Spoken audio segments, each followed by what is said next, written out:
This is Jocko Podcast number 44 with Echo Charles and me, Jocko Willink. Good evening, Echo. Good evening. And the last podcast, number 43, went a little bit long. Sure. We did not get to the Q&A. And that's one of the nice things about having a podcast, having a forum that we actually own and can do whatever we want with. If it goes long, that's cool. We'll just let it go long. We can go down that road. Now, some people might say, oh, you went too far down that road. Okay, that's fine. You can press stop. You can go proceed somewhere else. Some people say, I wish you would have gone further down that road. So we're just kind of going off of instinct here. What, to me, like, okay, think we went far enough down that road. We're good there. But we did not get to Q&A. And so that's what we're going to do today. Do some Q&A. Questions from the interwebs, which is always good. A lot of people, tons of questions. Definitely appreciate all the questions that are coming through. And I apologize, I can't get to all of them. I will say this. I've talked to some troopers out in the field, and they're like, we know what you're going to say. Like when a question comes, which is awesome. That means I'm working myself out of a job. If you're out there and you already know what the answer to the question is, that's awesome. That means, cool, you figured it out. You know what you need to do? Go educate someone else. Go help someone else. Go. So it's cool that people are starting to understand, I think, the holistic mindset that's going on here, and that's very positive to me. Now, that being said, there's always questions that come through. Sometimes even I'm okay, well, let me think about that one. And some of them are really obvious. I got on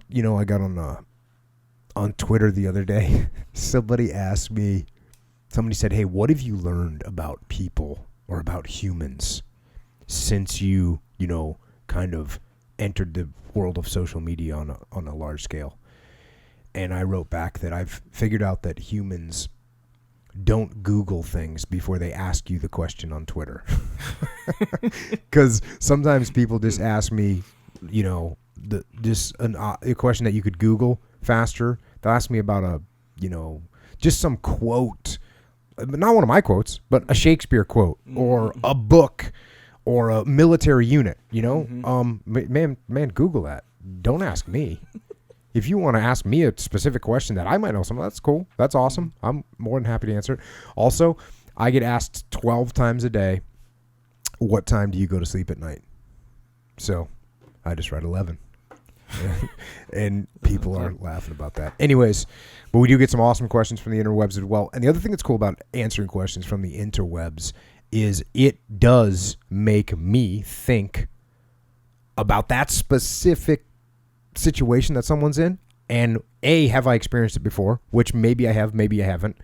I've at least probably seen it before or some version of it. Yeah. But then once you answer a question about it, it quantifies it in your brain, it solidifies it in your brain. Yeah. And now when I get asked that question again, I'm like, boom, I can answer it more. I can answer it with a little more authority because I've seen it before. Yeah. That makes it better. So basically what I'm saying is when I get forced to answer questions, I am learning. Just like when I'm reading a book, I'm learning. When I'm answering a question, I'm learning. Yeah, just like when you teach a move. When you teach a move in Jiu Jitsu, you get better at that move. No doubt about it.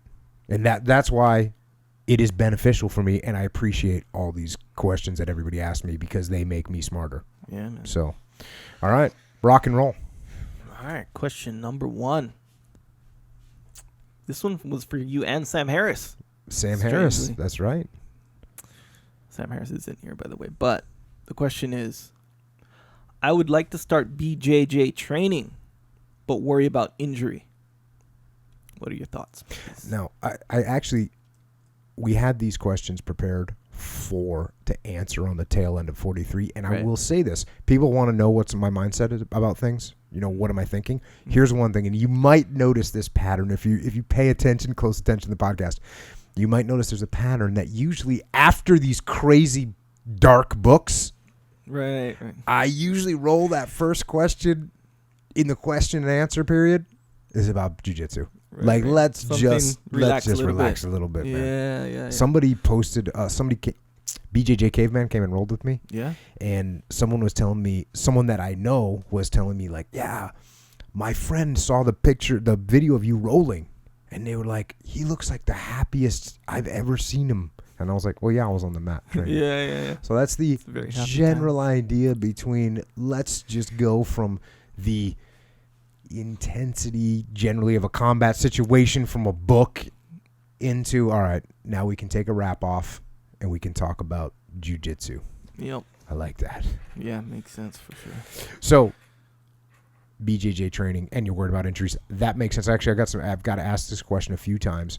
People that rely on their hands to work. One guy's a professional. Actually, two guys were professional guitarists. Oh, yeah. And they're sketched out about doing jiu-jitsu. Anybody that has a job that relies on a lot of physicality, you are at risk because you're doing a sport. Now, injuries absolutely happen in jiu-jitsu.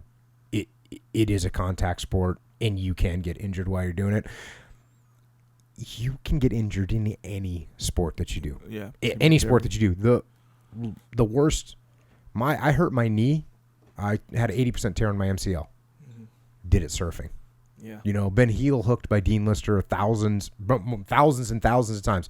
Never had a knee injury. Mm-hmm. I'm out surfing and it hurt my knee. So you can get hurt doing anything. But so you have to be careful, right? And I think one of the most critical ways to be careful in jiu-jitsu is by make sure that you're picking the right training partners. Yeah. Because there's some knucklehead training partners at every gym, and they're a 22-year-old male who has a lot of testosterone and has a very sensitive ego, and so he's looking just to crush everyone. Mm-hmm. So you got to watch out for that guy. And actually, I shouldn't actually paint that so broad brush, because there's plenty of people that are older people with a big ego and younger people. There's just basically, you got to watch out for these knuckleheads that are going to go crazy. Yeah, some people don't know better too. They just happen to be big and strong, and they're not being knuckleheads. True. They're just like, yeah, they're getting it. They told me to grab the arm and pull. I'm trying to pass that guard. I don't know that much technique. I'm just gonna go hard. No, you're right. They're not intentionally being aggressive, right. But jiu-jitsu is an aggressive sport, and if you happen to be 260 pounds, that can be problematic. So you want to, and I know it sounds weird. Everyone goes, "Well, I don't want to roll some purple belt that's just gonna run through me." No, actually, you do. Yeah. The purple belt, the chance of you getting hurt by a purple belt are infinitely less than you getting hurt by a white belt. Absolutely true. And the higher you go up, the more accurate that is, unless of course you're a problem, right? Or you're a bully, and there needs to be a regulatory situation happening. In which case, a black belt is not going to, Yeah, he won't injure you though. That's the thing. True. It's like, I think when you enter fighting sports, punishment isn't being beat up. You get beat up. That's part of the game. True. It's more of like an embarrassment thing, or like just humility. Just getting humbled. Yeah, like they're gonna wear you out. Or make you look like you suck, or I don't. It's more of like a lesson thing in that way. It's not like getting beat up. Yeah, I agree with you. Now, another piece of this, and this is just a reality, okay? Doing stand-up, you have a higher chance of getting hurt. Like doing takedowns, going hard takedowns, either judo-style takedowns or wrestling-style takedowns, you have a higher chance of getting a knee injury or an ankle injury. There's no doubt about it. Yeah. So be careful. Just think about what you're doing there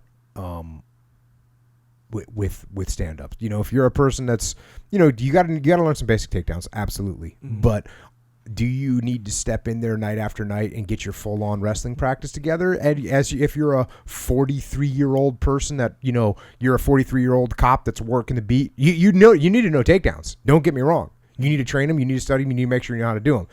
Do you need to out-wrestle somebody in a wrestling situation? Probably not. You're not going to need to do that. Yeah. So just use caution with takedowns.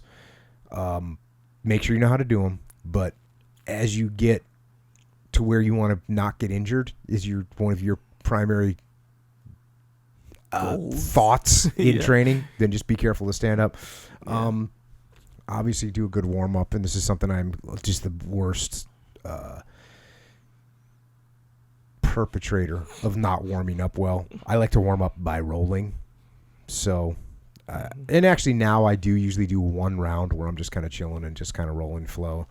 But I used to not even do that. I used to just like clap hands and go. So don't do that. Obviously, keep your ego in check. And I'll tell you another thing. And I was talking about this with Greg Train the other day because Greg Train popped his rib. Yeah.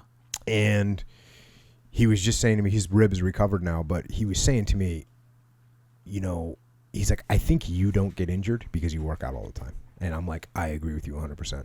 Yep. So I believe that you should work out on a regular basis. And somebody just asked me, do you train and lift on the same days? And I said, yeah, absolutely. I train and lift every day. Yeah. So get your workout program going on. You know, make sure you maintain that. Some people, when they start doing jiu-jitsu, they're going so crazy that they use all this muscle, and so they go, I'm not going to work out because I'm just getting a workout. No, wrong answer. Mm-hmm. Keep working out. As a matter of fact, you should, and I always encourage working out, lifting, doing your Metcon, doing whatever, before you do jiu-jitsu. That's what I do. I want to be tired when I show up to jiu-jitsu and fight in a worse scenario, you know, make it harder for myself. I don't want to show up and be all fresh and like that's going to happen every day. No, I like to be tired, worn out, stressed system, and then show up and still get after it on the mats. Yeah, that part's pretty advanced though to do it like that. I gotta say, I mean, being new as the question indicates. I've done that the whole time. Yeah, and I've done that too before, and good. Yeah. Do you work out after? You lift weights after you train jiu-jitsu? I've done both. Oh, okay. What do you do normally? I do one, and like I don't do 2 days normally. Oh, so when you roll into the mat, you're like all fresh. In a matter of speaking, yeah, fresher than I would be if I did a workout before. Yes, okay. Put it that way. That's cool. No, as of right now, that is how it is. Yes, for sure. But before, and even when I was training for competition and stuff, oh yeah, and even like maybe like 3 years ago, maybe. I'd work out. I'd do the workout first, and then go roll out in the evening. I think that's the plan. As much as you can work on your flexibility. Yeah. And this is something that this is a big fail area in my book. I'm not flexible as I should be. And if you are more flexible, your injury levels are going to go down. Yeah. So, stretch. And it's real easy stuff that, everyone says to do, when you're sitting there on the mat, even when you're sitting on the mat and the teacher's teaching, try to go to lotus position. Try and, just do stretches while you're doing that. Yeah. If you're sitting around, just stretch while you're sitting around, while you're working on your computer, sit in a way that you're getting some kind of stretch. So stretch and be flexible as much as you can. Now, another thing, I kind of talked about guitarists and anybody, a surgeon, anybody that's working with their hands and wants to protect their fingers. I would recommend maybe emphasizing more no gi, where you're not grabbing onto that gi all the time. Yeah. And fingers get caught up in there, and he twists or something too. You can yank them. Actually, every time pretty much. It's fairly common. My worst finger injury was actually no gi. So and I only did it a couple months ago, it was just a bizarre, it's a bizarre incident. It was one of those things. So that's why it's really hard for me to just straight up encourage somebody that needs their fingers. Yeah. Like, no, you don't worry. You're not going to get, no, you can't get hurt. Now, I've had one finger injury, significant finger injury in 20 plus years. Yeah. So you can get a finger injury cutting the carrots on the, in the kitchen. So, you got to be careful, but there's no guarantee that you're not going to hurt. And I'll tell you, and the other thing is, I will say this. You got some chance of getting injured, right? But there's also some massive physical and mental benefits that will likely outweigh the injuries, the perceived injuries or the possible injuries that you might get. Yeah. So you're just going to be healthier. Your fingers are going to be stronger. Yeah. I mean, you might get some injured fingers, but you are also going to have fingers that are stronger. Your grip is going to be stronger. Yep. So that's beneficial. Your mind is going to be stronger. Your cardiovascular system is going to be stronger. So there's a lot of benefits to jiu-jitsu that outweigh, in my mind, the possibility of having an injury. Yeah. I mean, the possibility of having a catastrophic injury is pretty small, especially if you train smart. Agree. It really is. Agree. Absolutely agree. Yes. And when you think about it, even of the people that you know, over 20 years, that's a lot of people that you know. Who's had any kind of major injury? Well, really? If you count, it depends what you count as a major injury. But, you know, if you blow out your knee, that means you're going to be down. You're going to be 6 months of surgery or whatever. Surgery and 6 months of rehab and then another 3 months before you can train. That's, you know, that's a year. Yeah. And that could be, some people consider that catastrophic injury. Yeah. I know I would be devastated, but at the same time, you know, I got neck surgery. I was out for a bit. Yeah. Don't even remember it now. Flash in the pan. Who cares? Whatever. Yeah. Deal with it. I played more guitar during that time. You know what I mean? Good times. Yeah. And in reference to this question, man, this is anything you do. Guys on the basketball court all the time. I'll go up for just recreational basketball, pickup game, weekend, whatever, blow out their knee, ankle, whatever, you know. I've been in the game, 12 years. I had one because I was getting nuts in a tournament, bicep tear, major injury, you know, out for, you know, a year or whatever. But other than that, I've never been injured because of a submission. That's a lot of training too. Yeah. In full speed training, competition, like everything as far as submission holds go, never been injured in a submission. You know how like guys with double tapping time or you should definitely, if you're a smart jiu-jitsu player, you'll never get injured from somebody trying a submission on you because you tap. Yeah, you tap. And look, it's not going to not hurt. You know, if you tap too late, usually it's just you get hurt. Maybe your shoulder's kind of whatever for a week, but you can still train. It's not an injury. Put it that way. Yep. You know, and even if you're big, small, I think that's pretty common. It's really rare that I see, my ACL is out because of a heel hook. Maybe in competition because you're trying to win. Yeah. You weren't trying to tap. There's a few. Okay, but yeah, generally speaking, it's surprising almost that it's that safe. It is when you consider what the objective of the sport is, to break and destroy people's limbs. Yeah, the fact that it rarely happens. I know. It just rarely happens. Yeah. So, yes, be careful. There's no guarantees, but train.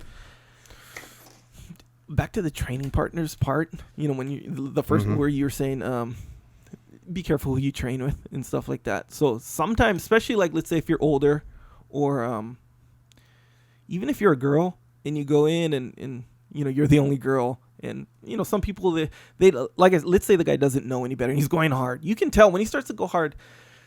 Sometimes it can be awkward to kind of say, hey, you know, like respectfully, I'm not going to roll with you because of, you know, it's kind of like asking someone to dance and them saying no. Yeah. You know, like, it's like rejection. So it's awkward. So sometimes people will just tough it out and be like, I'll just try to endure. I think if you can, if you can go through that and really look out for yourself where, you know, the guy's going nuts. Usually he's not trying to go nuts and hurt you. That's pretty rare. But they don't know any better. They're a white belt or, you know, whatever. Yeah. And they're just bigger and stronger, whatever. And they're going nuts. You gotta find a good tactful way to be like, hey, I respect you. Yep. But I'm concerned about like just my injuries or whatever. Yeah, just, you know what? Hey, sorry, I only roll with people under 130 because I have a, you know, injured rib. Yeah, yeah. And there you go. Just is that a white lie? Maybe it is. But I don't think it's a malicious situation. White lies are fine when you're breaking. Sam Harris, I apologize for telling people to tell a little white lie to save themselves massive injuries, catastrophic injuries. Yeah. But again, it's like telling someone no when they ask you to dance. You can tell white lies. The fact is, you know, man, for my own reasons, I don't want to dance. Yeah. You know? Yeah, but it might be okay to say, "Oh, sorry, I'm here with Billy over there, and so I can't dance with you." And that's actually going to make you feel better than just like, "Hey, you know what? Actually, I don't like you. Yeah, yeah. You kind of disgust me, so I'm not dancing with you. Walk away." Right? Yeah, exactly. Is it necessary to do that? Probably not. Maybe the little white lie is okay. Helps. Yeah. Again, Sam Harris, apologize. We're encouraging lying. Yeah. It's like saying, like, I'm not going to say, hey, you're a spaz. You're a liability. You might hurt me because of what you don't know how to do. I'm not going to roll with you. That's different. You know, you offended the guy. Yeah. Most likely. So actually, we're actually talking about that while you are on the jiu-jitsu mats doing physical jiu-jitsu. Sometimes you got to throw in a little mental jiu-jitsu in the situation and just manipulate a little bit the mentality of your training partners. Yep. And that is in the spirit of safety. Indeed. Because I don't think Jocko would ever say that to anybody. He'd be like, "Oh, you're a spaz, bring it on," if I'm not mistaken. You got to deal with them people. Yeah. Next question. When dealing with new groups of folks. Hey, before you go there, by the way, sometimes you should train with someone that's really spaz and harder and bigger than you. You should do that sometimes. Now, you should use caution when you do it. Maybe you can get that. I would rather, if my son, if I'm going to have him train with someone that's big and strong, I'm going to have him train with you. I'm going to have him train with Dean. Yeah. Because I know that you guys will give him enough strength to, but you're not going to hurt him because he's only 140 pounds. Yes. But I don't want to give the impression here, like, sometimes you got to roll with that. Sometimes you got to roll with somebody that's big, strong, and doesn't know what they're doing, just so now you and I know what to do there. But if you're a blue belt if you're a blue belt and a big wrestler shows and you weigh 165 pounds and a wrestler shows up that weighs 240 and it's his third day and you're a young guy, it's a good idea to roll with that person. Because they're going to do things you aren't expecting. They're really strong. They're going to be trying really hard, and you want to train for yourself for the unexpected. So basically, I'm not saying when I say watch your training partners. I'm not saying for a normal person that's training, crawl into a safety bubble while you're on the mats. No, especially people that are young and fit. You should be training with every person you can. Absolutely. Every different body style. Try them out. Big wrestlers, small people, lanky people. Train with them all because that gets you used to all those different body styles. It improves your game.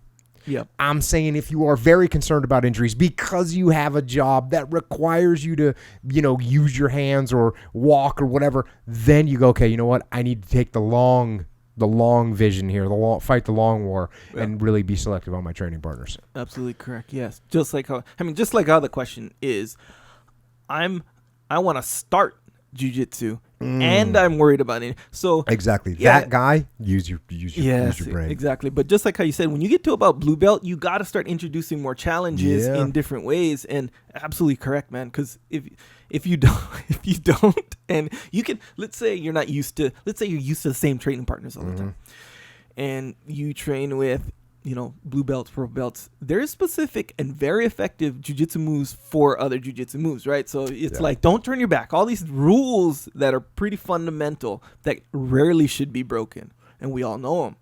So you roll with a guy who's his third day is the athletic wrestler. He doesn't know those rules, but now, so he puts you outside of the whole format of jiu-jitsu. Yep. And if you don't know it, it's like, dang, it's almost like my jiu-jitsu is not really working that good, if you're not used to it. But if you are used to it, you'd be like, okay. And that's such a good technique to use with people, right? When you're dealing with people, like people's personalities, people have a personality that's how they deal with things. And they funnel people into their world. So if you have to break that, just step outside their world. Like, don't get drawn into people's worlds, right? Don't get drawn into people's strengths. I mean, we talk about this all the time, but don't get drawn into their strengths. Don't get drawn into their way of fighting. Because you're not going to be able to win that battle because you do it all day long, right?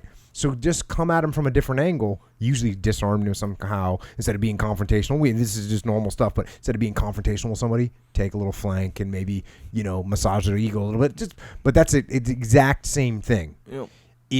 If people have a way of doing things and you can get outside their pattern, you have a better chance of getting a victory. Yeah, it's crazy how that works. All right.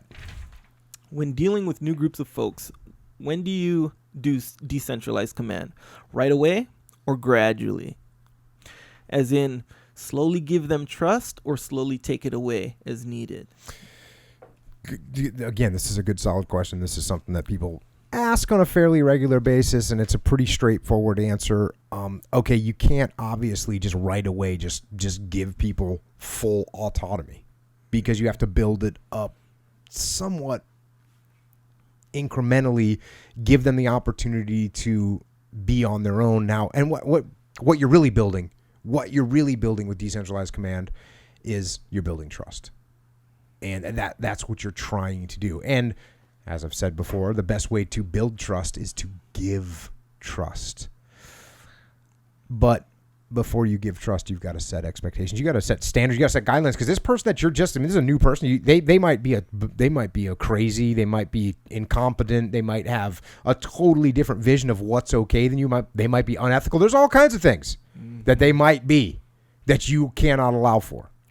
So what you have to do is set those standards, set those guidelines, and put those guardrails in place so that you make sure that this person is ethical, make sure that they are professional, make sure that they do have the same standards, make sure that they understand the expectations you set for them.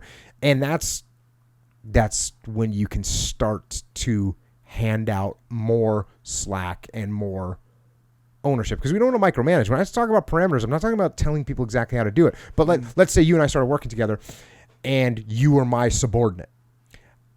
If we fast forward 2 years from now, I'd be like, hey, Echo, this is what we're trying to get done. Make it happen. I'll, check back with me when it's done. Mm-hmm. Right? That's how much leeway I'm giving you. I don't even care. Mm-hmm. But when we first started working together, I'm going to be like, hey, Echo, here's what we want to get done. Can you come up with a plan and then let me know? Let me take a look at what you're going to do. Boom. Now, I'm still letting you fully own the plan, but I'm going to do a little check. I'm going to make sure that it's the right gym. I'm going to make sure it's a good plan. I'm going to make sure it's a smart plan. I'm going to make sure it handles our resources correctly. So all those things, I'm just going to, and then the more we work together, the more we build the trust, the more you understand the expectations, the less guidance I'm going to give you, the less oversight I'm going to give you. Yeah. Because I'm built up, because you've built up trust with me, and I've built up trust with you. So that's important. I also want you to be able to make your own decisions, because I don't want to be making decisions all the time, So even in the first scenario, when I've been working with you for a long time, I say, hey, Echo, go figure this out. You go handle it. You get it done. When we first start working together, you might come to me and say, hey, Jocko, I hit this wall. What do you want me to do here? What do you think I'm going to say? Figure it out. I'm going to say, figure it out. I'm going to say, hey, man, I don't know. What's your best guess? Or how would you do it? Or, if we knew each other a little bit better, I'd say, hey, man, don't come asking me those questions. Go figure that out. I don't care how you do it. Just get around that wall. Yeah. Boom. And we're done. And now one other key part of this is oftentimes if you take over a new team, you may want to start off by setting the example. By running the perfect operation, by going from end to end with some project that you set the standard on how you want things to be. So everybody looks at you and goes, okay, I see how he did that. Whoa, he wants that done. He holds the line on that. So that way everybody knows what the standard is. So there's, and I would always, when I start off, when I take over a platoon, take over a squad, like, okay, we're doing this operation. Cool. Here's how I would run it. Very distinctly, very clearly be the guy. Yeah. And then as time goes on and trust develops, I'm going to become less and less the guy and more the decentralized leader that's stepping back and letting the frontline troopers lead. That's what I'm going to try and make happen. As always, when you do start with a new group, it's real easy. Be humble, listen, take advice, ask questions. Ask good questions about things that if there's something you don't understand, ask the question, no big deal. Make the slow incremental changes like Hackworth talks about in Steal My Soldier Starter. He's going to change 2 things a day. Not going to change the whole world overnight. Can't do it. So he's going to change 2 things a day. That being said, he also did some major, if you remember this Hackworth, he gets in there and the guys have radios and they got guitars and they got all this stuff. And he goes, yeah, put all that stuff in the middle of the compound. It's out of here tomorrow. Right? That was a major change. Mm-hmm. So he went and kind of shook him up a little bit. But then he goes, okay, now I got to go to the long war. I'm going to change 2 little things a day. And that's what he did. So sometimes it's a combination of those 2. Sometimes you got to send a little shock value. Like, hey, new sheriff in town. That's what they used to say in the SEAL teams. So a new commanding officer would come over. If he would do, so a lot of times they do something to assert their presence. Mm-hmm. Like, hey, I'm here now. No more parking in the back lot. You know what I mean? Or, hey, new SEAL, I just took over. No more wearing this uniform to this place. Okay. So everyone go, okay, new sheriff in town. Mm-hmm. Let's let him get this out of his system. So do they typically react in that way where they're like that's I see what you're doing there, yeah, but it's cool. Pretty much in SEAL teams, it would be like, oh, okay, yeah, and hey, new sheriff in town. He just came up with a new rule for us to follow, so we know he's here. Cool. Right. Like that was. So it's not like he's. It's not like some resentment or nothing. Maybe the guys that are less mature, I hate to use that word, but maybe guys that weren't quite as in the game would be Right. like, man, what's he doing this for? Yeah. Maybe, hey, bro, don't worry about it. It's a new sheriff in town. that's how- He's got it. He's letting us know where he's here. Yeah. You know, Yeah. he's got it. Yeah. I mean, we got it. So we're all good. Yeah. That's cool. But occasionally you get somebody that comes in. You notice the things that I just said were fairly irrelevant. Like, hey, don't wear this uniform to there, or hey, don't park in this park, whatever. Those are fairly inconsequential things, and those things are okay, actually. But occasionally you'd see somebody come in and try and do execute some kind of a fundamental change, and that's where you go, wait a second, man. You've been here for a day and a half, and you want to execute a fundamental change on what we're doing here? We have a problem with that. We as the troops have a problem with that, because you don't know. How do you know? Yeah. I've been doing this I was at SEAL Team 1 for 8 years. You're going to show up. I've been here for 5 years. You're going to tell me how it's better to do this? Yeah. And that might not be the right attitude for a young guy like myself to have, but that's the attitude that you're going to generate if you come in and try and make fundamental changes without assessing. Yeah. So show some tactical patience when you come in and say, okay, let me check this out. Again, just to refer back to the Hackworth story, Hackworth was going in to take over a battalion that was all jacked up. They were called the Hopeless, right? And he wanted to turn them into the Hardcore. So his shocking thing that he did was meant to shock. And it was also meant to square them away, and it was also the right thing to do, and they also had a bad reputation. If he went in and took over a really good battalion, he wouldn't go in there with the same shock and awe type treatment, because they don't need it. Yeah. So you gotta think about what you're doing. But in most cases, unless you're taking over some kind of a problem situation, there you might have to use a little shock and awe. If you're taking over a normal situation, the boss got promoted, you're going to go into this role, hey, no problem. Come in there, be humble, listen. Then as you see fit, make some small incremental changes. Yeah, like the shock and awe thing will probably work against you in a normal situation. Oh yeah, it'll definitely work against you. It'll definitely work against you. Now think about it. Now you're imposing a plan on people. Yeah. People don't like to have plans imposed upon them. They don't like it. Yeah. They don't like it. Even the big controlled military where everyone's in a chain of command. No one in the military likes to have big new ideas imposed upon them without thought and without assessment and without explanation and without telling people why. No, you don't do that. Yeah. And that what you want to do is, by doing all those things, by building that trust, by setting the standards, by setting the guidelines, by putting the guardrails in place, by listening, by respecting, by being humble, what you will do is you will lead people to lead themselves. And that's what you want. Yeah, man. Yeah, explaining why I feel like that's maybe an underappreciated thing. I'll tell you what, it's not underappreciated in my book. That's the absolute. That's a critical piece. Oh yeah, explaining to people why they're doing what they're doing. You could go in and, really, when you think about it, you could go in and change some fundamental thing if you explain why, and everyone's like, oh yeah, that makes sense. But just like how you're saying, if you roll in and you make a fundamental change, everyone's like, bro, we were doing it that way for a reason, and you just came and changed it. But if you explain why and they understand, it makes more sense. And you get feedback, because maybe what you said is the wrong decision. Right? You might be saying something that's like, well, you know what, you didn't think that through really all that well. Yeah. And you need to discuss this with the troops and figure out what their assessment of your call is. Yeah.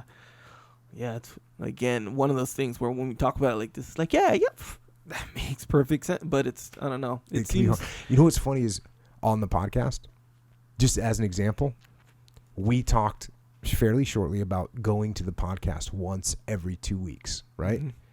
I didn't really give a good explanation of why. And you know what feedback I got? It was like, hey, you got to be kidding me. Yeah. Wait, no, this thing comes out on Wednesday. Yeah. Jocko. I don't know what your problem is. The podcast comes out on Wednesday. And I got that feedback from numerous people, not only on social media, but also in face-to-face. People that texted me and called me and said, bro, you can't go to once a week. Yeah. And there was people that would say, hey, first of all, if you're going to do that, you need to set some kind of warning. You need to let people know. We need some time. So it was funny. But the essential thing that I did not do is say, hey, guys, here's what's going on. Here's why I would want to do this in a different way. And I didn't really explain that. We just kind of, because it wasn't an actual decision that was getting made. It was a consideration. The consideration has been revoked, by the way. We're holding the line. We're holding the line. And when we do have to do that, which may or may not happen, but I will explain why in great detail so everyone understands where I'm coming from. Because I don't want to leave anybody hanging. Yeah, they're going to hit you up. They're going to be like, hey, Jocko, I feel like you don't really understand what's going on here. On the front lines? Yeah, you don't. On the front lines. We waiting for that podcast, son. Awesome. Next question. Jocko, what are some workouts to progress in becoming more relaxed in the water? I need to lower my heart rate. Okay. Again, this is a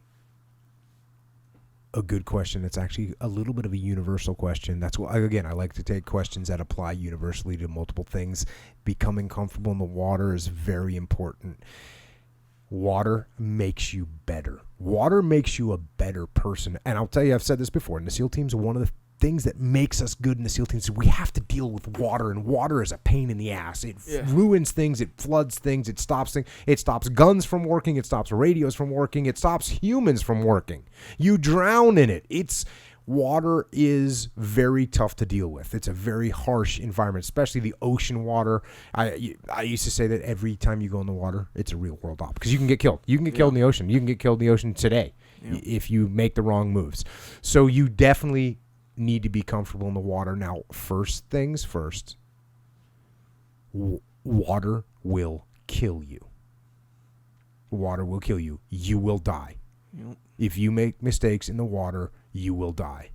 So whoever wrote this question and whoever's going to heed my advice here, note and be advised that water will kill you. So when you swim, you got to have a lifeguard. And there's a couple examples. A guy I went through SEAL training with, who was a stud, a complete stud. He was the honor man of my buds class and a great guy. It's cool to be honor man. It means you're a good athlete, but this guy was also beyond that. Was just a great guy, extremely motivated. His name was Keith Kimura, and he was practicing breath holds. As he was, this is, after we went through SEAL training, and he had gone to a SEAL team and served, and had come back to be a SEAL instructor, and he was practicing breath holds during an evolution for the students. And while all that was going on, they're doing stuff with the students, and he's down there practicing breath holds. Like on his own kind? He was he was in the group, but on his own, if that makes sense. So there's a big evolution going on, and while this big evolution going on, he's kind of doing his own thing. Right. And he died. He was doing breath holds. He stayed down there. He had a shallow water blackout, and he died. And it was awful. What an incredible guy. We also had some SEALs, I think 2015, that were in Virginia Beach, young studs getting after it, training super hard, and they both died in the pool in Virginia Beach. And again, these are frogmen. These guys are pushing themselves and trying to make themselves better. And they pushed that envelope, and that's what SEALs do. And they pushed it, and they went over the line. And unfortunately, they were training together at the same time. So you got to be safe. Don't train alone, and don't train with someone that's doing the same thing as you at the same. You can't endure the same thing together. It's a real simple rule. It's a 1 up, 1 down. So if it's your turn to train, I stay out. And then you do your evolutions, and then when you're done, okay, now it's my turn to train, you stay out and you watch me. It's 1 up, 1 down. That has to be the standard. Again, people don't play around with the water. I've had shallow water blackouts, and they just come, and that's it. You're unconscious. And if someone's not there to drag you out, you're going to drown. You're going to die. That's it. Yeah. And it's sort of, you can tell that they're coming a little bit, and you get used to them, but it's sort of like getting choked out in Jiu Jitsu. Yeah. You've been choked out before, right? Yeah, many times. Yeah. So you think you're going to make it. Yeah. And then you don't. And you can push it too. That's the thing. Especially when you're training. Like when I'm trying to get stronger at like chokes, and you want to be, if you have some fight in you, you know, you want to be able to fight, you know, so you push it a lot of times, especially when you have experience. You push it a little bit, and then sometimes, because you just got to go, you can feel the blackout coming, but once you go right past that point, you can't tap anymore, and you go out. Jiu-Jitsu safe, because usually the guy can feel you go out and they let you go, but bro, in the water, it's like you know what the event horizon is in a black hole? Yeah. There's a line. If you go over that line, you're done. Yep. And that's exactly what happens with your consciousness. You can see that line. You're watching. You're like, oh, I'm going to be okay. Coming. I'm going to make it. And then all of a sudden it's gone. Yep. And you're over the line. You're in the black hole. And that's it. So be very, very careful when you're doing this. Always have a swim buddy, swim with a lifeguard, all that stuff. Now, back to the question, beyond the safety portion, is how do you get more comfortable in the water? You spend time in the water. Swim, surf, spear fishing, snorkeling, scuba diving, survival floating, breath holds, treading water. Just that's how you get comfortable in the water, is by being in the water. Give yourself little challenges. Swim with t-shirts in your hands. Swim with your clothes on. Swim, de-jock while you're just all those things to get to be in the water and do things and swim, and that's how you get more comfortable in the water, and you'll rapidly increase your ability to be in the water and handle yourself in the water, and you'll be much more calm in the water. And the reason I said this is a universal question is because it's the same thing with just about everything else that you're going to do. It's the same thing with swimming. It's the same thing with doing you want to get good at pull-ups? Do more pull-ups. You want to get better at public speaking? Get up and start doing public speaking. Same thing with shooting. Like when people first start shooting and they're all intimidated by firearms, it's because they're not used to them. So spend time shooting, spend time around guns. You'll get used to the muzzle flash. You'll get used to the concussion of the noise, and you will be more comfortable about it. So that's what you need to do in the water. You spend more time in the water, and you'll get better at it. You'll get more comfortable. But again, be careful when you're doing it. The water will kill you. Hey, what does de-jock mean? Oh, it's a term, as far as I know, it comes from BUDS, from SEAL training, where when you put your scuba gear on, they call it jocking up. So jock up in your gear, and then in the SEAL teams, it becomes it's a term that means any type of getting your clothes on, getting your gear on, getting your clothes on, getting dressed, putting your jock strap on. I don't know. That's what it is. I don't know if that's where it comes from. I think it is. You can, but they used to play. You remember that like little kids game Hangman? Yeah. Where you fill in the letters. Sure.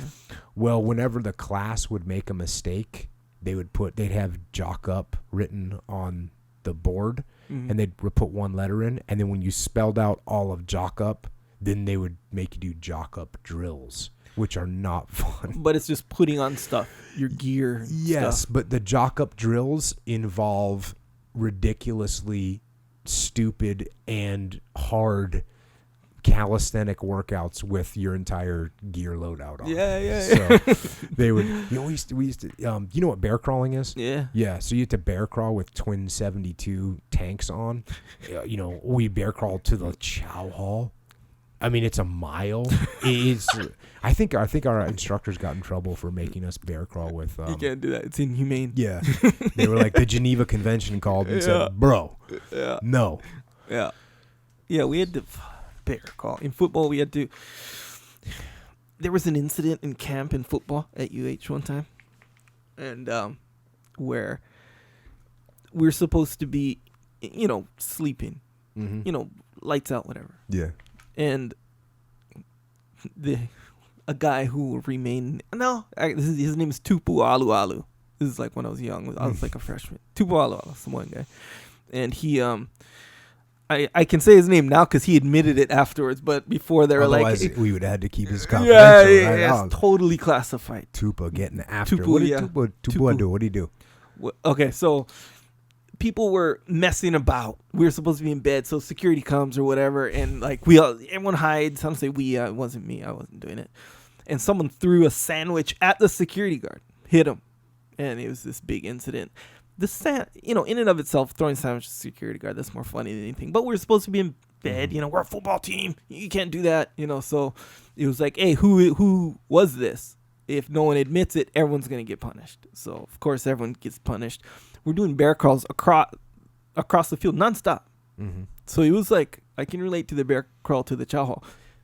It wasn't like, okay, bear crawl to here and then it was like you're going all the way. I don't even know how many times we did it. One guy was like crying, saying, "Fess up! Whoever did it, fess up!" Crying, grown men crying. I don't like that guy. Nonetheless, so yeah, bear crawl, that's rough, man. Bear crawl's no joke. But I think jocking up is because you wear your jock strap when you get in the game, like a jock. You know, maybe one of the old UDT guys that listens to the podcast will contact me and let me know where jock up came from. Yeah, that's my money. But I my don't money's think on that. It's because of jock. It's gearing straps. up. No. Gearing up. Jock strap is like the manly. You know, I'm telling you. I'm not going down this road with you. Well, I'm not. It's not that I'm already down the road. I can't help that. You dragged me along, yeah. but I'm not going to agree with you. Right. I think you're wrong. All right, there you go. You have that right. Yeah, there you go. Next question. Yeah, let's go to the next question. I don't All want to talk about that one anymore. You're losing me on it. What's the dichotomy in having an ego? When is it good? And when does it get to a point where you have to check your ego? Okay, so the dichotomy is pretty clear. Ego drives you. Absolutely. It makes you want to win. It makes you want to perform well. It makes you proud of your achievements. It makes you want to be number one. And those are all good things. And I fully have those myself. I mean, my ego will keep me up at night trying to win at some ridiculously meaningless thing in the world. Especially when I was younger. Mm-hmm. It was kind of stupid. But the ego can also get you in trouble really, really quickly. For instance, I mean, your ego can make you sabotage your coworker that's on the same team as you so that you can outshine them, right? Yeah. That's ego. You can vote down a better plan, because that plan isn't yours. Mm-hmm. That's your ego. You can chase some material items, something that you don't really need. Maybe in some cases it might even be something that you don't actually even want. Mm. And it's just fueling your ego, mm-hmm. which is a really bizarre thing to see. It can make you step on your subordinates, right? Mm-hmm. It can make you undercut your peers because that ego flares up. Your ego can make you dig in on some stupid ideas that you've had. Those are the kind of things that ego do, and all those things are negative. So that's pretty clear to me where ego starts going sideways. And I would say, even though like my ego always fueled me to want to win, but I never was that out of control where I was like screwing people over because I wanted to win. No, I wouldn't do that. That wasn't part of my personality. I'm not that. Plus, I was never really naturally good at much, so it wasn't like I was gonna win. The only way I could beat people and things was by outworking them. Yeah. Other than that, it would be hard for me. Yeah, usually that kind of person who, like you, well, the two kinds of people. One who is down to like screw someone over, mm-hmm. or basically cheat. You're cheating is what you're doing. It's like, I want to be here. They don't necessarily want to quote unquote win, because if you cheat, it's not really winning. That's the whole benefit of winning is like overcoming certain things, you know. But when you cheat, it's like you're not. I mean, you cheated, whatever. So it's more about you understanding really what winning is, and that's what you like, the winning, Yes. That's why. So like people who undermine, cheat and do this stuff, it's like they don't want to win. I'll give you a good case in point. I remember when I was going to SEAL training, there was guys that would like brag about it. They were going through the same SEAL training class as me, same BUDS class as me, but they would like brag about it, and like you could hear them talking to, let's say, some random person. Like, yeah, I'm in SEAL training. I wasn't bragging about that. I was like, hey man, I'm lucky I'm here. And I realized that a lot of those people quit because they were comfortable. They just being able to say like SEAL training, they were already good with it. They were like, oh yeah, I did what I'm supposed to do. Yeah. So Me, I didn't want to do that. Right. I didn't want to say anything until I made it through. Yeah. And so, so what I'm saying is, similar to what you're saying, they were satisfied just by being able to throw that out there. Right. That was enough for them. Exactly. So for someone that's willing to cheat and win, or they're willing to step on someone, man, that doesn't feel good to me. That's never felt good to me. Like, if I got to step on someone, I don't even want it. I don't want that victory. Don't want it. So it's like some people want to look like they won, and other people want to really win. Yeah, of course. That's really the difference. Yeah. So back to the ego point, when you start feeling like you're doing some of those negative things, that's when you gotta put your ego in check. That's what you gotta support your coworker instead of sabotaging. That's when you gotta pick the best plan out there instead of picking your own. That's when you say, you know what, I'm happy with what I have, instead of chasing things that I don't even need. You know what I'm talking about? When people, like, if you ever, there's been something that you wanted, even though you actually didn't even really want it, but you just want it just because it's pure ego. Pure ego. Yeah, like when you're in the weight room. Well, in growing up, like lifting weights, some guys would do this where they'd be lifting weights, and you can see a lot of times in these like a 24-hour fitness situation where you be guys will be lifting weights, and then one guy he's lifting kind of a lot. You'll see someone all of a sudden be doing that same exercise, like trying to lift more than that. He doesn't know him. He's not lifting with him. He wasn't even doing that exercise. It wasn't even his workout, but he'll like try to do it, Yeah. Bro, you weren't even doing that exercise. You weren't doing bench today. Yeah. And now you're doing bench, you Yeah. know? So chasing something you don't even want. Don't even want it that day. Don't need it that day. That's another big one, is like when I talk about subordinates. Instead of cutting down your subordinates, you start lifting them up. You start making them shine. You start giving them the credit, making them shine even brighter than yourself.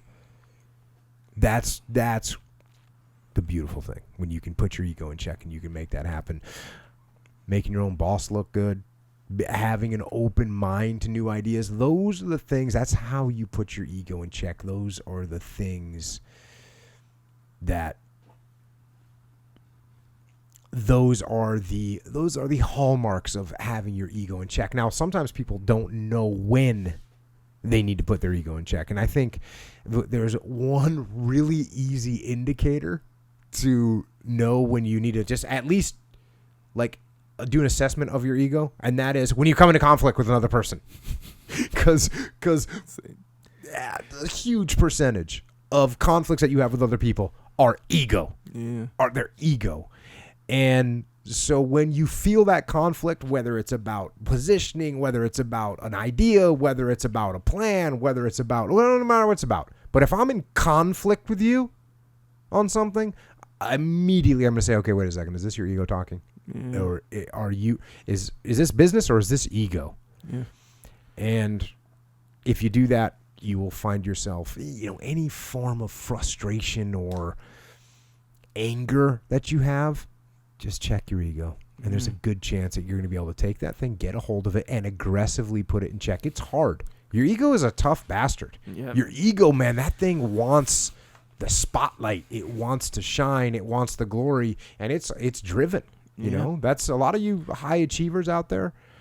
That's what's driving you. And that's not a bad thing. So when it comes time to harness that bad boy, it can be a challenge.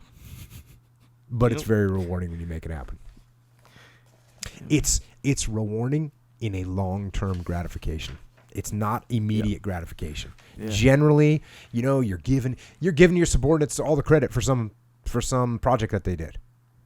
And you know that you could actually know that you did the bulk of the work, but you give it away. That's not gratifying immediately. The immediately is like, yeah, that's right. Put the accolades on my head, boss.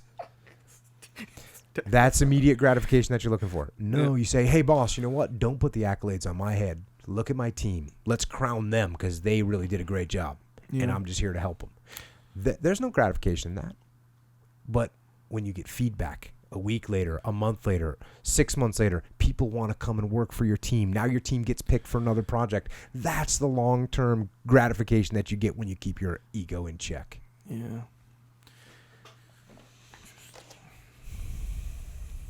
That ego in check, people.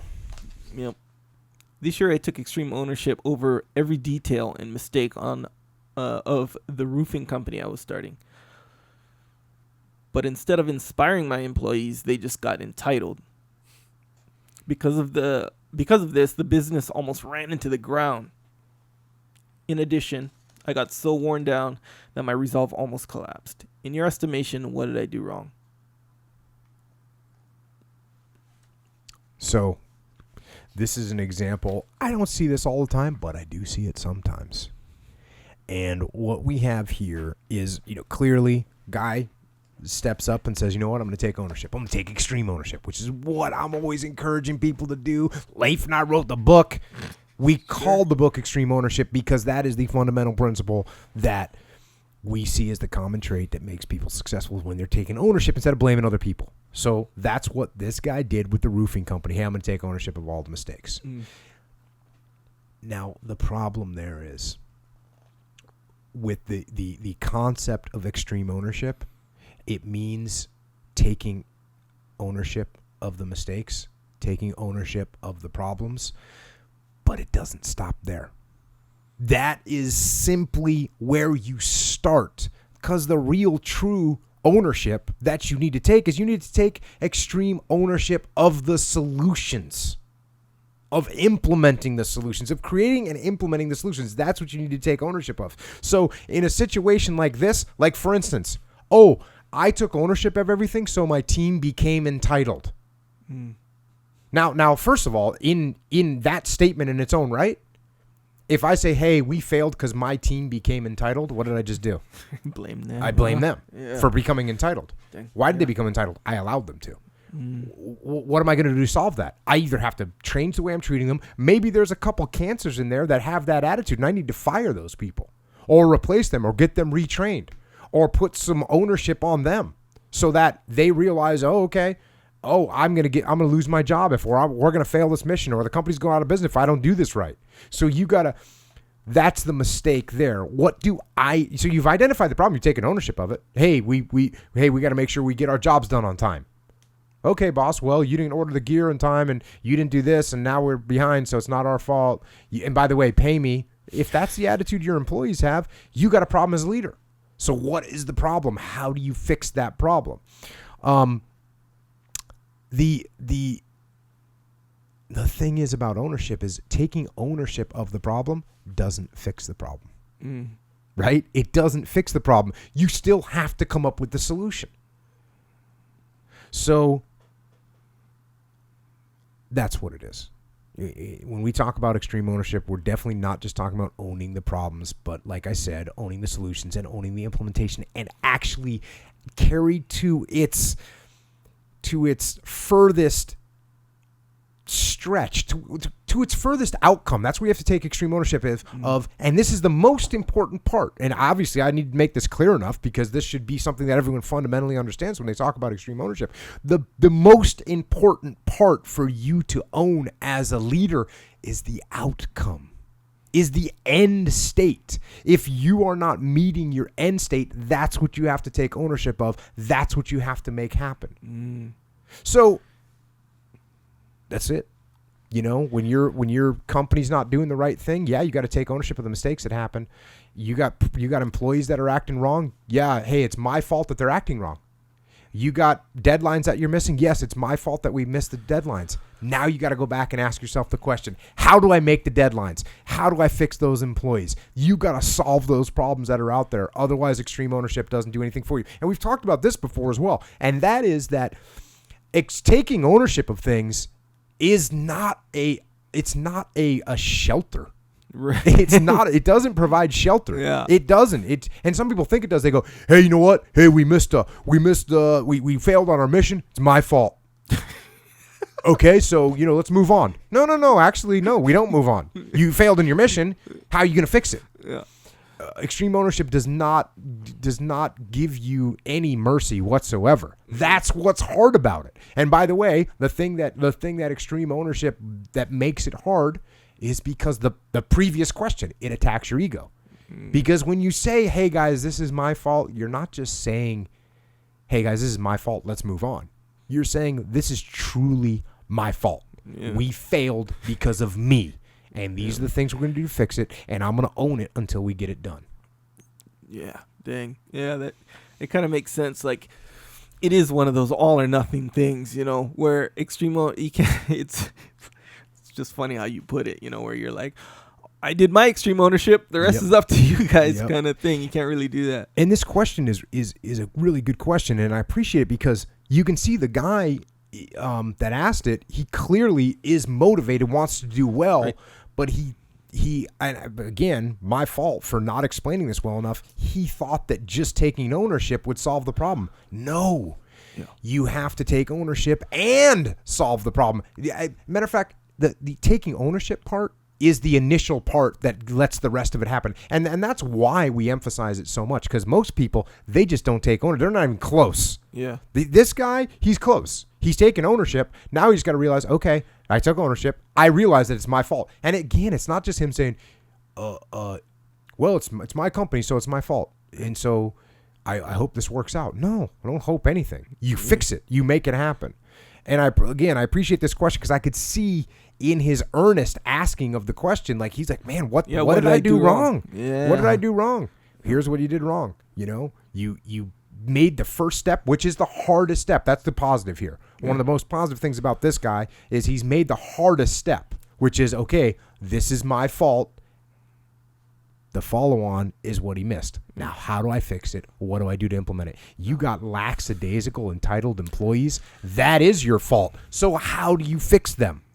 Because if you're lackadaisical and entitled around me, that means I'm doing something wrong. That means you don't understand the mission. You don't understand why we're doing what we're doing. You don't understand why it's important to meet the deadline on this roof so we can move on to another one, so that we can collect money to pay for our next one. There's all kinds of reasons that you could tell people why these things are important.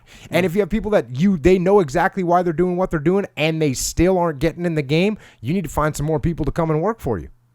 Yeah. Some different people. Some people with better attitudes, and bring them on board with the right attitude. Yeah, even to add to why this is such a good question, this is exactly what people are scared of with the extreme ownership. It's like, dang, if I take extreme ownership over everything, they're going to take advantage, or they're going to, be entitled or whatever. That even thinking about it, that's what I would be afraid of. That's what I am afraid of, And I will tell you, having done this my whole career, when you take ownership of things, people don't. There's a small chance. There's a couple knuckleheads like the idiots that this guy has working for him that are entitled. Now, I shouldn't say that, because he may have provided the environment to become like, he might have been the easy button. And every time they say, "Hey boss, I can't finish. Hey boss, I can't come in late today. Can you finish up that roof by yourself?"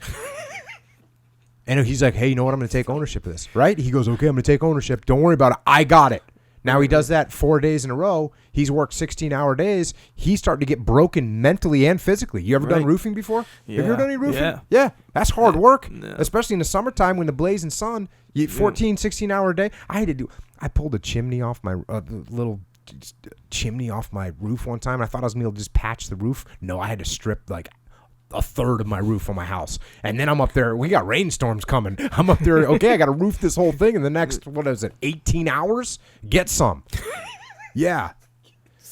So roofing is hard work.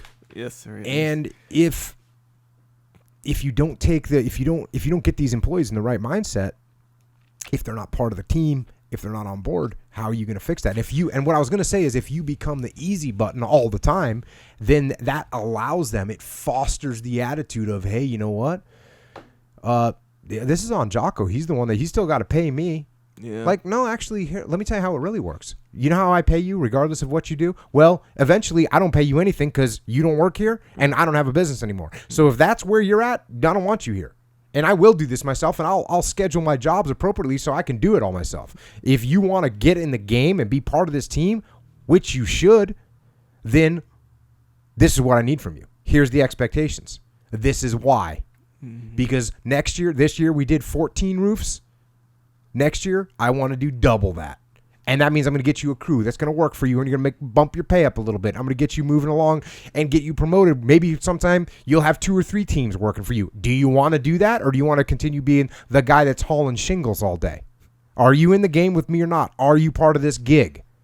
See, so you got to get in their heads. You got to get them out of that mindset and into the right mindset so that you can dominate.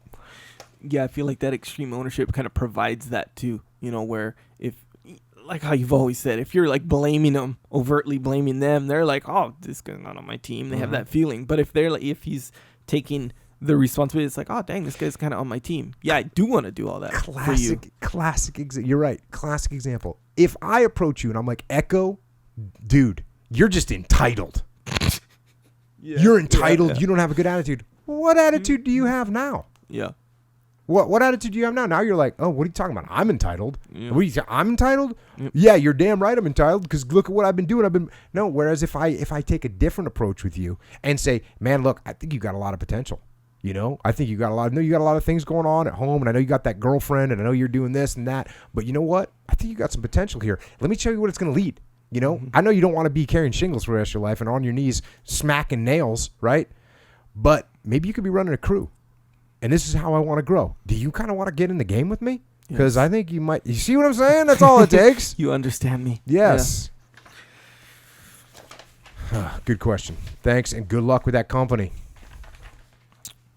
Small business owners getting after it. It's hard running a small business. It's hard work. The buck stops with you whether you like it or not. Because even if you don't want to take extreme ownership, if you're a small business owner, eventually it's going to get put on you. It's on you. Yeah. It is on you. So it's great. I love the small business owners getting after it out there. Next question. Thoughts on how to deal with toxic/negative people? Oh, those people. Yeah. So first of all, it's important to recognize that those people exist everywhere, and everybody's got to deal with me. If you run into one of these people, don't get all surprised as if they're a lone ranger out there being negative. No, there's negative rangers all over the place. So you got to know how to deal with them, and it's so when you're dealing with someone like that, first of all, confronting them, of course, as you can probably predict, is not usually the best option, because all you're doing is you're attacking their heavily defended position, which is not good. So one of the techniques that I use when dealing with these kind of people is I absorb their critiques. I absorb their toxicity. I absorb their negativity. Now, obviously, this takes a little bit of strength, right? You can't be taking stuff personally. You have to, in order to learn how to absorb things, you got to say, okay, I'm just doing this for the team, right? Mm-hmm. But it looks like, for instance, when they say, oh, this is horrible, I don't say, no, it's not horrible. I don't just go right back at them. I say, yeah, you know what? We definitely got some room for improvement, right? So I kind of just deflected it, and I kind of just absorb it, right? Absorb it a little bit. Because what they want to do is they're lashing out, right? They're throwing the negativity. They like those explosions. They like to see it hit something and blow up. That's what they're doing. That's how they roll. So you're going to absorb. You're going to catch it, pull it in, right? So when they're like, oh, we can never do this, I don't say, we can absolutely do this. No, because you're going to create the explosion that they're looking for. Instead, I'm saying, you know what? We might not be able to do it, but I'm going to give it a good solid try. I'm going to try and make it happen, right? So we're just deflected it a little bit, and they're going to throw you some other negative thing. And, if they say, oh, this is stupid, I don't say, no, this is the most brilliant thing I've ever seen. I don't do that. Don't go head to head. I'm going to say, you know what? There's definitely some room for improvement the next time around. You're right, 100%. Ooh, yeah, you just got deflected. And those reactions, they disarm these ultra negative people. And it kind of takes their fight from them. And it also makes them look like emotional extremists. So with the group, right? When somebody calls that out in the group, and they're coming across all extreme, and you just absorb it and negate it a little bit, it negates their view, I shouldn't say negate, because negate means like totally cross out. When you just absorb it and deflect it a little bit, the rest of the team goes, oh, yeah, Echo, he's just super emotional. He's a negative. They see him for what he is, which is helpful for you, right? And then once I'm done absorbing their attacks and taking some of those shots. No big deal. Then I'm going to start to override them somewhat with some positivity, which is going to be directed at them. Right? So they were all negative, but I'm going to say, hey, what you did there really worked well. Or, hey, good job on that. I don't know. I never could have figured that out like you did. Right? Mm-hmm. So I'm going to start getting in their head a little bit and start filling their head with some positive stuff. That's right. That's what I'm going to do. Man, you figured that out better than anybody. Nicely done. And I'm bringing them from the dark side over to the light. That's what I'm doing. I'm bringing them over. Yep. And actually, I used to have the funniest, one of my favorite guys in the SEAL teams. He was my first deployment to Iraq. He was the senior enlisted guy in our task units, and actually, we're just bros. But when one of us would start getting a little off the reservation on something, like getting all addicted to some idea or something, the other one we would be looking like, I'd be telling him like, we need to do this and this is bullshit. We need to do, and he'd look at me like, he'd be like, Jocko, come back, come back to the light. Come on. We're over here. It's okay. We're all going to be okay. So when I would start getting negative, he would start pulling me back to the light, right? And same thing with me, with him. He would get all, Matter of fact, he's the guy, remember when we talked about, simplify, repeat, that guy? No, simplify, amplify, and repeat. That's him. Yeah. That's him. He would also have to bring me back from the dark side, and I have to do it to him, too, if he started getting a little too negative. Good times. But the last thing I want to do with someone that's being super negative is I want to give them some ownership. I want to give them some ownership, some ability to make changes, some ability to have some kind of a positive impact on the mission. So I'm going to pick something that I think they can step up and handle, right? Something that is within their grasp and realm and ability, and I'm going to give it to them. And then I'm going to kind of overload them with help and with assistance and with guidance to make sure that they win. And that's going to start spinning them in a more positive direction. Yeah. So that's my way to deal with the big negative people out there. Just absorb and slowly counter. I liked it how you'd be like, hey, I like how you figured that out. And I said this before, but a good one is to say, hey, that's what I like about you. You're real, whatever, XYZ, Isn't that feeling like, because people said that to me, that's what I like about you. You're real, whatever, and it makes you want to continue to be that, and you're like, hey, he thinks I'm, a problem solver. So I'm gonna be aware and just continue to solve problems, You put the self-fulfilling prophecy in their own head. Yeah. The positive things that you want them to do. Yeah, exactly. Yeah, that's good a good times. One. Jocko. Next question, Jocko. Let's do it. I'm an INTJ personality. My drive/ideas often cause friction with superiors. How can I use my strengths without creating division? Okay, so for this one, I kind of had to look up this stuff to remember exactly what it was, and the INJT or INTJ stuff is introverted, intuitive thinking, judging. This is part of this Meyers Briggs type indicator that refers to one of 16 psychological types, right? So it's sort of a graph that you can figure out what type of 16 different psychological types that there are. And so for this one in particular, this INJT, which like I said is introverted, intuitive, thinking, and judging. And I went to the interwebs for this. Sure. And it said that as an INTJ, your primary mode of living is focused internally, where you take things in primarily via your intuition. Your secondary mode is external, where you deal with things rationally and logically. So, speaking of self-fulfilling prophecies. This is kind of one of them. And, as far as I'm concerned, your personality and anyone's personality is not set in stone by any stretch. And, of course, can you have some natural tendencies as a person? Of course, you do have some natural tendencies.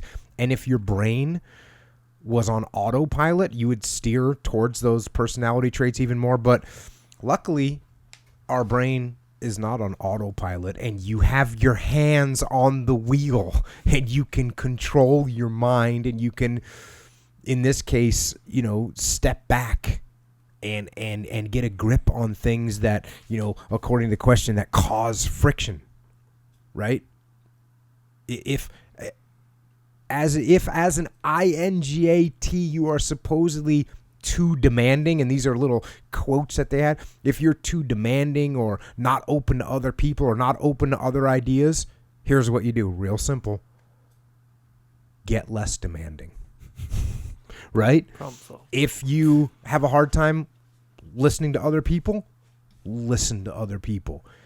If you, and this was another quote I got from the INJT personality matrix, if you are supposed to have a low tolerance of emotion in others, then get more tolerance for emotions in others. This isn't hard. You identified what the issues are. You've heard me say this all the time. Listen to other people, treat them with respect. These things are not doing that, so do them. Mm-hmm. That's really simple. There's no reason for you to fulfill this prophecy of being a person that's not open to others' ideas, a person that has low tolerance for other people. There's no reason for you to be overly demanding. You don't have to be this way. Just because that's your personality type, allegedly, that doesn't mean you have to be that way. Hey, this is kind of like the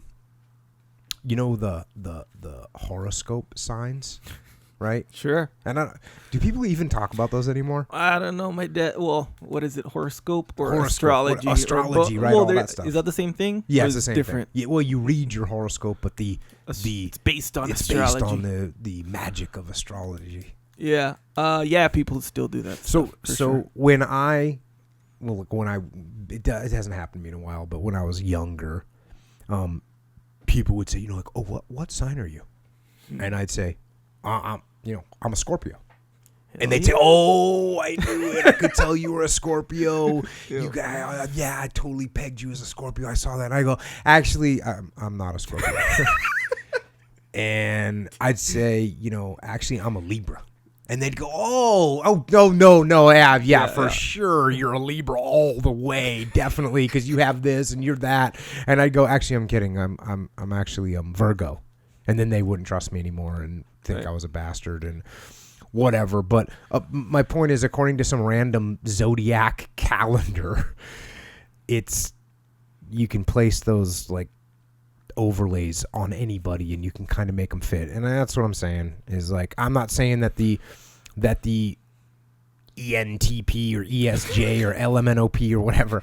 I'm not saying that the Meyers Briggs thing is just wrong. I think it's good to have a framework. I think it's fine to have a framework and say, "Oh yeah, I recognize this trait in myself," or "Yeah, I recognize that trait in myself," or "I recognize that trait in someone else," and then you can deal with it. I think that's good. But what I don't accept is saying, "This is what I am, and therefore I'm not going to change." No, wrong answer. If we all just accepted who we are, you're not going to make any progress, So you find some weaknesses in your personality and you fix them. That's what I'm saying. Adapt yourself, evolve, get better, stop creating friction, stop creating division, be humble, listen, take input, all those things. And I'll tell you one last thing is, if you really are the INTJ, then that means that you're smart. It means you're thinking. It means you're pragmatic. It means you're an analytical person. And you're supposed to be all those things. So if you are, then realize that in order to be a successful member of the team, you need to put all those little characteristics into check pragmatically and make it happen.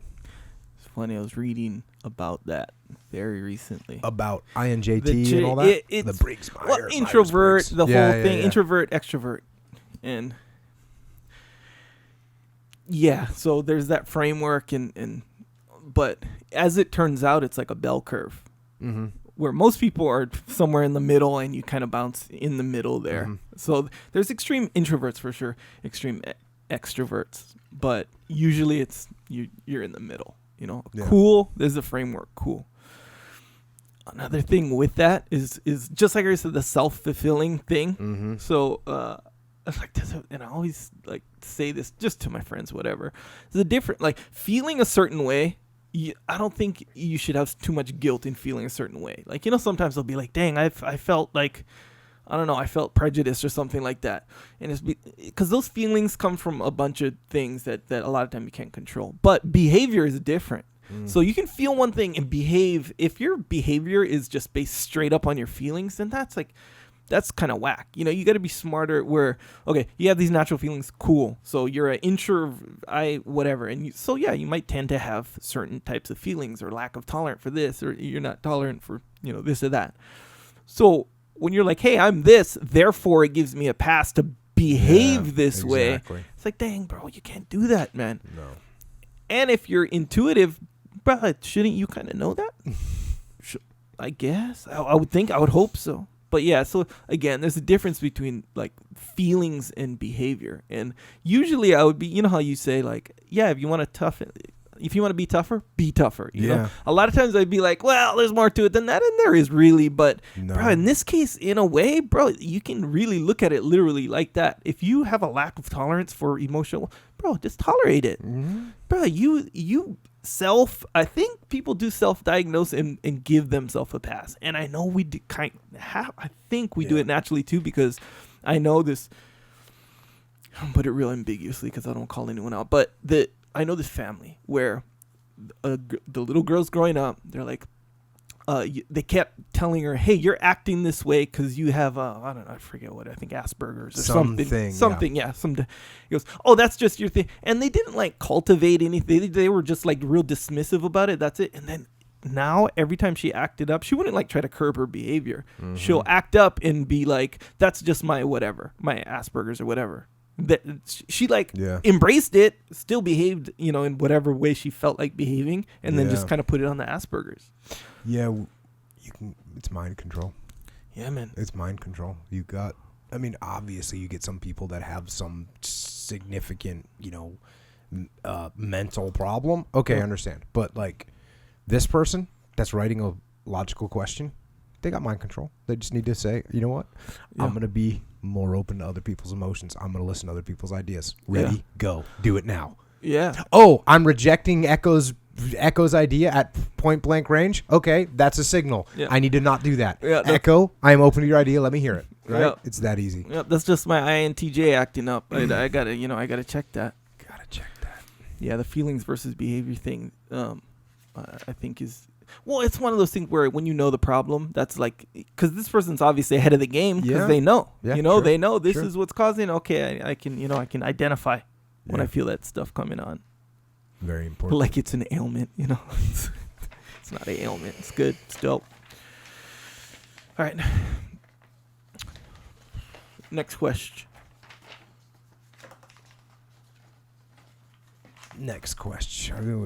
Is this the last one? Going up. Yeah, I think maybe make this the last one, huh? Okay.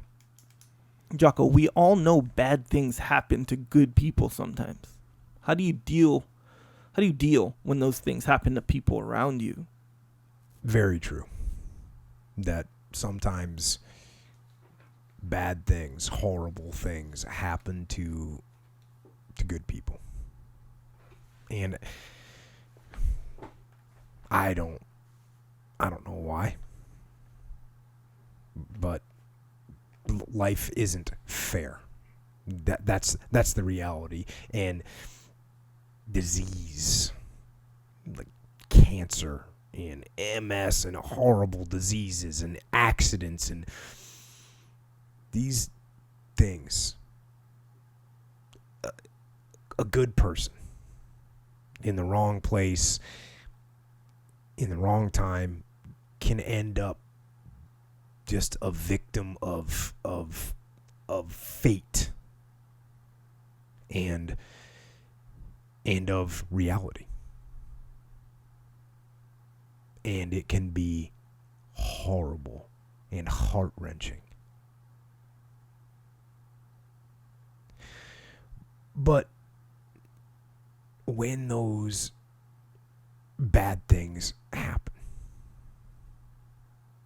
to people around you, what are you going to do? How are you going to lead? Are you going to get angry? Are you going to get frustrated? Are you going to lash out at people? Who are you going to lash out at anyways? Are you going to start going down the spiral of negativity? Are you going to let this horrible situation dictate the way you feel and the way you handle it? Are you going to fall over and fall down and fall apart? Or are you going to lead? Are you going to face this issue with courage and with resolution? I say lead. Lead. Step up to the challenge. Be the one that other people look to. Absorb that impact. Absorb that negativity. Draw fire. Draw fire. That's when a member of a platoon, for tactical reasons, steps into the open to draw enemy fire. Maybe to give another part of his team the chance to move or distract the enemy. But that's what I say. Draw fire. Bring that pain to me.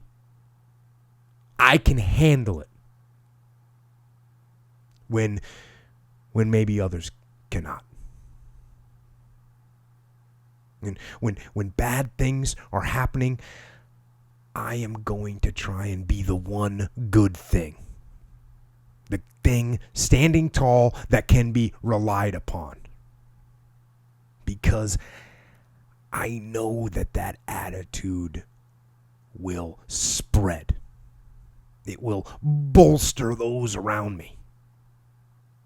And we will fight. And in fighting, we will win.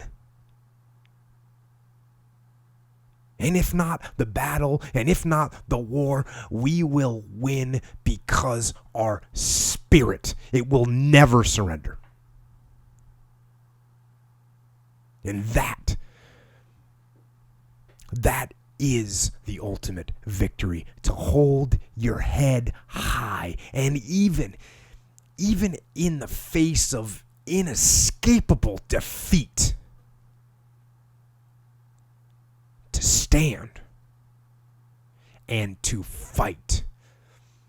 That is to win.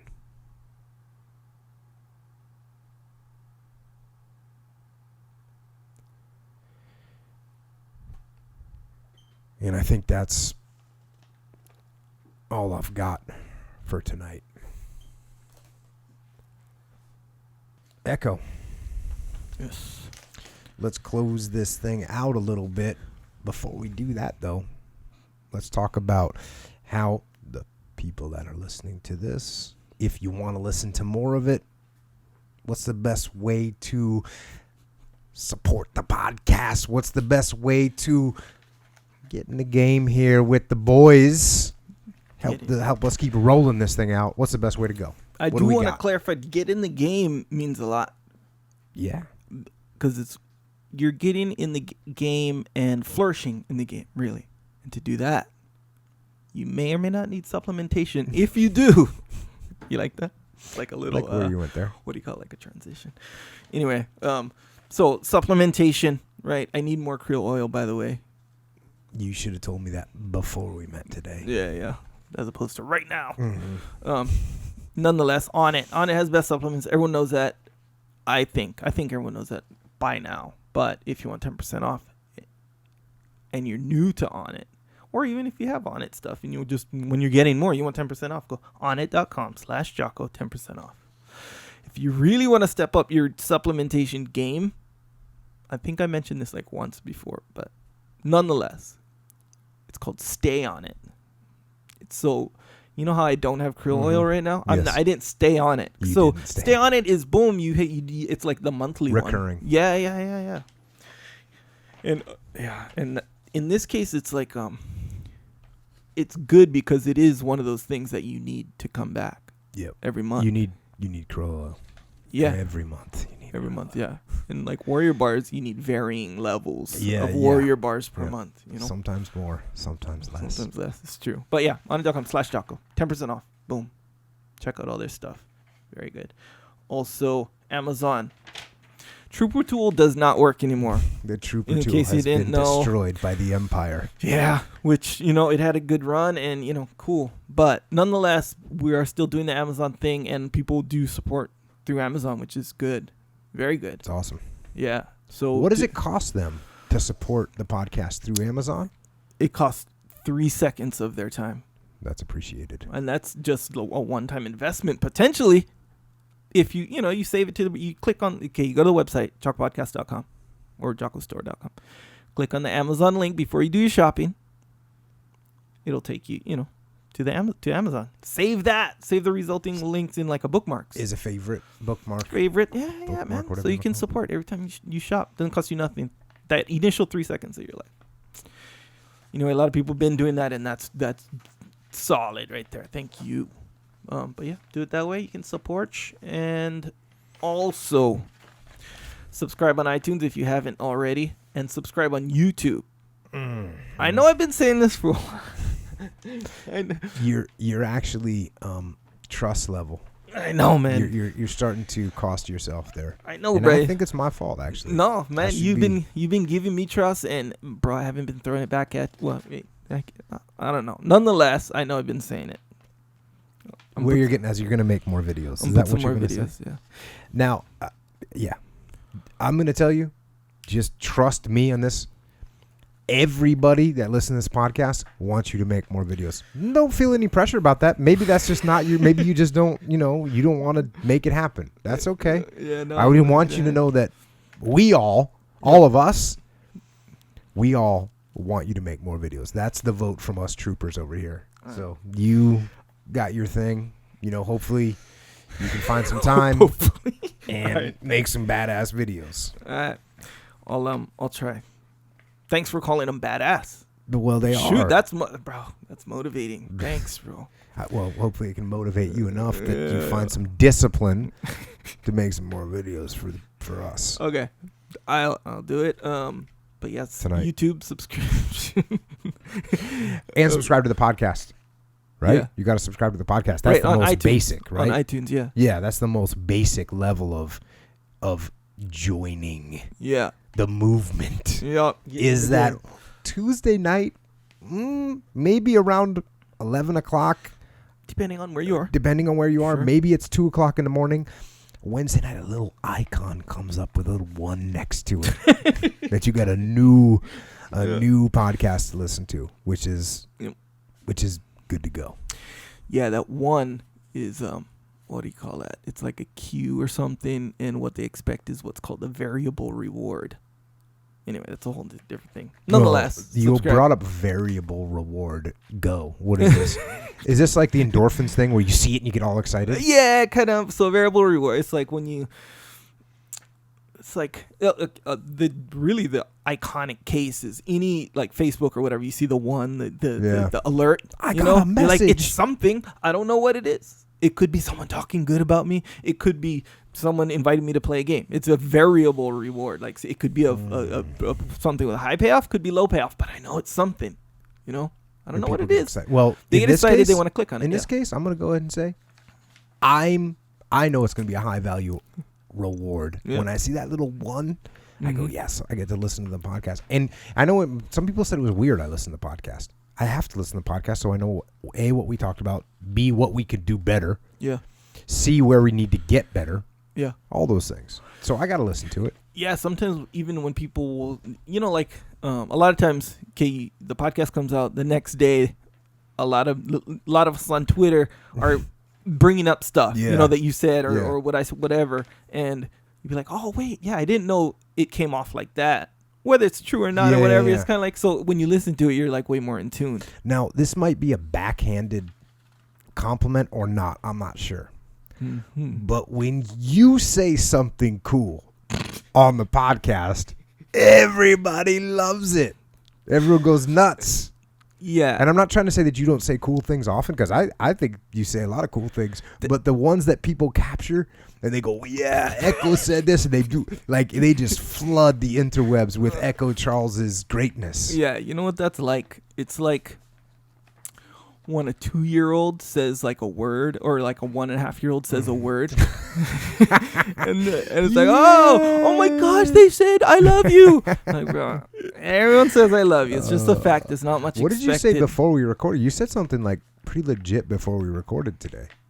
What did you say? I don't know. Yeah, you do know what you said. You should say it again. You can get all the people excited. Anyway, it might have been something about the Jocko store. It was a gem. I don't remember. Okay, always record. Always record. All you Tenacious D fans out there, you know exactly what I'm talking about. All right. Nonetheless, Jocko store, we could talk about that. That's a good way to get in the game, for sure. That's where all the shirts and stuff are. That was a really built-up moment. I'm saying here, and here's the thing about the shirts.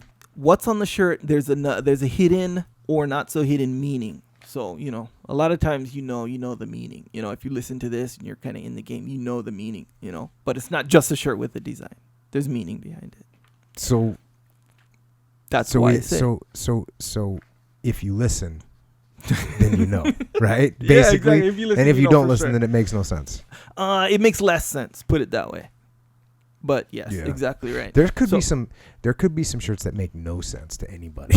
Yeah, and that's. Like, did you see? So I put out the my old band when I was a kid, and I tweeted this picture. Yeah. The T-shirt that we had made. My buddy had the silk screen still, so I held it up to the light. I took a picture. I posted it. The name of the band was Bronson's Children, as in Charles Bronson. Right. Who, when I was a kid, Charles Bronson, I thought that he was the man. And I thought he was the man because he had awesome movies, but I didn't care about that. He was a war hero. He was was in the World War II, Purple Heart. He was a tail gunner. Just a badass guy. And so me and my buddies, we thought Charles Bronson was the man. Yeah, so we had our band. We called it Bronson's Children. So if we run that shirt, ooh, that might be something. People are going to but who's going to look at that and have any idea what that They're going to be like, hey, that kind of looks like Charles Bronson. No, it doesn't even kind of look like Charles. It straight up looks like Charles Bronson. That is Charles Bronson. Well, yeah, they won't know though. They won't know by the estate of Charles Bronson. I don't know his likeness. Yeah, we'd be definitely using his likeness. Yeah, yeah. But actually, his wife, Jill Ireland, she died as well. I don't know who's left of the Bronson family. I don't know. Maybe that'd be a good way to get in contact with them, start producing their shirts and get sued by them. Yeah. So Bronson's children would get sued. Get it? Because you're Bronson's children. No. Variable reward there. Okay. I think the shirts are cool. Currently. The Bronson children one, that's a deep one too. That's good. But they have layers, like I said. And I'm saying that's a good way to support. If you don't like the shirts, don't get the shirts. I would say go jockostore.com. Go there, look at the shirts. If you don't like them, don't get nothing. But just look. Could you get a rash guard there? If you're so inclined to get a rash guard, you can get a rash guard for sure. The rash guards are good. I think that's almost like on a factual level where they're good. Well, there's a lot of people that have experienced the 19% increase in their jiu-jitsu skills. Yep. Or strength levels. And running. So I had what sucks is, so now all my training partners, or at least a lot of them, are wearing trooper rash guards when they fight me. Yep. So I'm having to fight these guys that are coming at me, and they all look the same. They're all monster guys with trooper t-shirt or trooper rash guards on. Yep. It's not fun. I'm getting beat up by my own people. Yep, 19% more than you were before. Yeah, 19% more. Oh. It's rough, man. It's rough Boom. being Jocko sometimes. But yeah, the rash guard's good. I had a good kind of email conversation, and he's telling me how he wakes up in the morning, does a run. This is in, oh man, I'm totally forgetting where it was, but just kind of the serenity contrasted with the trooper rash guard. It was nice. Nonetheless, the rash guards are good if you're into it. Jiu-Jitsu, surfing, running, CrossFit. And I know you thought of this, and I know we thought of this, but it's October right now. Yeah. 2016, and we need hoodies. Yep. What's the status? Can you please update me? 2 weeks. So by Halloween, By the end of the month, yeah. people are gonna need trooper hoodies for Halloween. Just FYI, myself included. Yeah. We are gonna need them. Yeah. So hoodies coming out. I did it wasn't a poll. What do you do? You can do a poll on Twitter. Uh-huh. But all I said, pull over or zip up. Pull over won. Yeah, for sure. Strangely, you didn't even I ask me.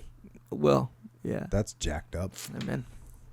Actually, I asked you a long time ago when it was just like a theory, an idea. And you were like, pull over. But I didn't agree. I was like, pull over, you're from cool. Hawaii, you don't know. The You zip don't know up. that kind. But yeah, I think they're both cool for sure. But pull over won. Yes. Kind of by a landslide too. Yeah. It's crazy. No doubt. Nonetheless, so yeah, pull over. There you go. On the way, 2 weeks. This should be solid. And then other stuff. Some girls' tanks, t-shirts coming out. Girls' t-shirts. Girls' t-shirts. You're getting abused by the girls. We'll just say persuaded. I see them roughing you up. Persuaded. They chose not to flank, but persuaded nonetheless. Okay. They're all about the direct action for sure. So some women's stuff on there and more, and then some patches. Again, with the size of the Velcro patches, the 2x3 is on the way. Right now they're 4x4 across 3 inches down. That's big for the standard Velcro interchangeable, right? Right. Yeah. So just know that 2x3s are on the way. Yeah. Good. I mean, 4x3 is fine, I guess, but not for if you're interchangeable and you got the 2x3. No, thing. not for all the military guys and law enforcement. Mm-hmm. They need 3x2. And I should have told you that and made it a little more clear. Yeah. But anyways, Nonetheless, we live and we learn. Yeah. So is the what we main do. thing, go there. JockoStore.com is just the store with everything. Again, if you don't like it, don't get it. But look, you might like that one. And bumper stickers. Anyway. And also on Amazon, you can go and get yourself some Jocko white tea. Yeah. And it's sold a lot better. It's selling amazing, and we got a massive order on the way, and we've also got some restock coming. So it came originally in these really nice tins that cost a lot of money to make, and so that's cool. You want to have one of those tins, but if you're doing your reload, you're going to be able to buy in the next few weeks. You're going to be able to buy a box with 100 in it. 100. So you don't need another tin. You don't need another tin. You can use the same tin and refill it. Gotcha. So that's coming. And you know what? If you're uncertain of whether or not you need the white tea, it's real easy. You go to Amazon and you read the reviews, and you will be convinced because they are perfect. The Jocko white tea is performing miracles. Evidently, yes. Across the board. Out, yeah. So those are awesome. Go read those. They're funny as hell. So.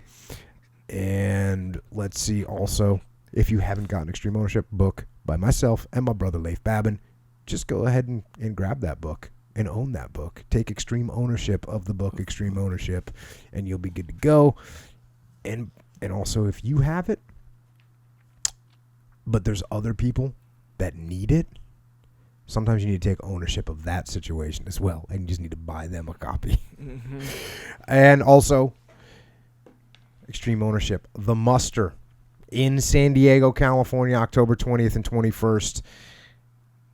It's a leadership conference. We're going to be talking about combat leadership and the application of those principles from combat and how you use them on the battlefield, how you use them in business, and how you use them in life. So register. Come on out. We'll see you then. It's getting close. Obviously, Leif's going to be there. Andrew Paul, who's on the podcast, is going to be there. Echo Charles will be in the house. So come on out and let's crush that. As always, if you do want to keep it real with Echo and with myself, we kind of roll deep on the interwebs. And we're there on Twitter. For me, primarily Twitter. Also Instagram. Also that Facebook is there. And we're both on. Echo is at Echo Charles and I am at Jocko Willink. And last but not least, thank you out there. You listening, engaging troops overseas and that are deploying overseas to hunt down evil. Thank you. Police and law enforcement with an incredibly hard job, risking your lives to keep us safe. Thank you. Firefighters, of course, that literally run toward fire. Thank you, and to the working men and women building, creating, fixing, buying, selling, designing, making this world. Thanks to each of you for what you are doing, for doing your bit the best you can.